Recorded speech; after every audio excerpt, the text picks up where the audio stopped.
Welcome, today in front of me Sony Xperia Pro-I, and I'll show you how to enable or disable silent mode on this device.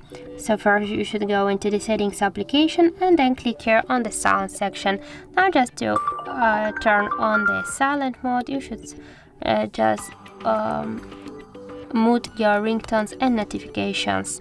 To do that, the really simple way how you can do that, just press the volume buttons here, one from the volume buttons on the right side of the device, and here you will see the bell icon. Tap twice on the bell icons and here you will see the message that the call and notifications will be muted. So that means that you are just turn on the silent mode on your device. And if you want to turn off the silent mode by the same way, just click here once on this bell icon and your calls and notifications, they will ring.